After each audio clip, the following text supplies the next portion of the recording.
നമസ്കാരം, news prime മലയാളത്തിലേക്ക് സ്വാഗതം. ബീഹാറിൽ അവിടെ RJD സഖ്യമായിരുന്ന കോൺഗ്രസിലെ 6 MLA-മാർ അവർ ഒറ്റയടിക്ക് കോൺഗ്രസ് വിട്ട് NDA-യിലേക്ക് ചേക്കേറിയത് കാരണം കോൺഗ്രസിനെ കുടിച്ച വെള്ളത്തിൽ വിശ്വസിക്കാൻ കൊള്ളില്ല. അതുകൊണ്ട് മറ്റിടങ്ങളിലൊന്നും കോൺഗ്രസിനെ സഖ്യകക്ഷികൾ അടുപ്പിക്കുന്നില്ല എന്ന് ഗോദി മീഡിയകൾ ഒന്നിനു പിറകെ ഒന്നായി ന്യൂസുകൾ ഇങ്ങനെ കൊടുത്തുകൊണ്ടേയിരിക്കുകയാണ്. സോഷ്യൽ മീഡിയയിലുമൊക്കെ BJP-യുടെ വാർ റൂം ഇങ്ങനെ തുറന്നു വെച്ച് കോൺഗ്രസ് ശിഥിലമായിരിക്കുന്നു, കോൺഗ്രസ് തീർന്നിരിക്കുന്നു എന്ന രീതിയിലേക്കാണ് കൊടുക്കുന്നത്. ഒന്ന് ആലോചിക്കുക, BJP നേതൃത്വം എങ്ങനെയാണ് ഈ രാജ്യം ഭരിച്ചുകൊണ്ടിരിക്കുന്നത്?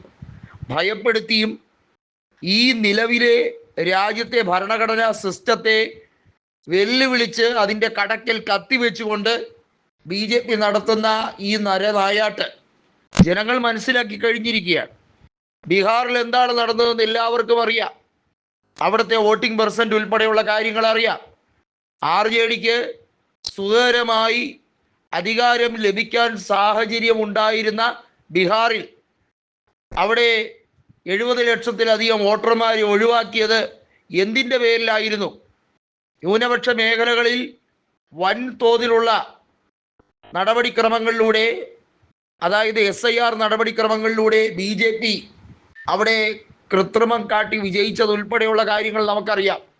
എങ്ങനെയാണ് ഐക്യ ജനതാദളിനെ മറികടന്ന് BJP അവിടെ ഏറ്റവും വലിയ ഒറ്റക്കക്ഷിയായി അത് ഉൾപ്പെടെയുള്ള കാര്യങ്ങൾ ജനങ്ങൾക്കറിയാം. ഇവിടെ പറഞ്ഞു വരുന്നത് RJD കോൺഗ്രസ് JDU സഖ്യം സ്വതന്ത്രരെയും കൂട്ടുപിടിച്ച് മുൻപ് എങ്ങനെയായിരുന്നുവോ അവിടെ BJP-യെ പ്രഹരിപ്പിച്ചത്, BJP നേതൃത്വത്തെ പ്രതിപക്ഷത്തിൽ കൊണ്ടുവന്നാക്കിയത്, അത് ആവർത്തിക്കാതിരിക്കാൻ BJP നടത്തിയ ഓപ്പറേഷനാണ് ബീഹാറിൽ നടന്നത്. ഇത് ഒറ്റപ്പെട്ട സംഭവമല്ല.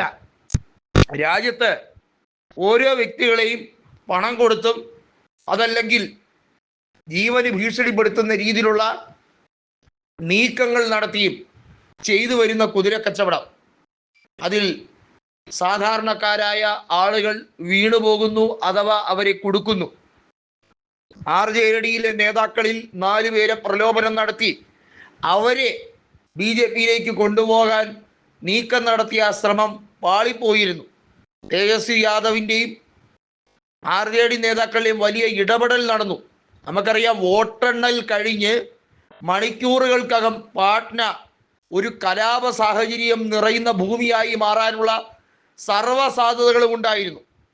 അവിടെ എങ്ങനെയാണ് BJP ആഭ്യന്തരം പിടിച്ചു വാങ്ങി അവിടെ ജനങ്ങളെ അടിച്ചൊതുക്കിയതും വലിയ രീതിയിലുള്ള ക്രൂരമർദ്ദനം നടത്തിയതെന്നുള്ളത് ഗോദി മീഡിയകൾ പൂഴ്ത്തിവെക്കും. അത് പുറത്തുവിടാൻ അവർക്ക് താല്പര്യമില്ല. യാഥാർത്ഥ്യം, അതിൻ്റെ വസ്തുതകൾ വളരെ പരുക്കനാണ്.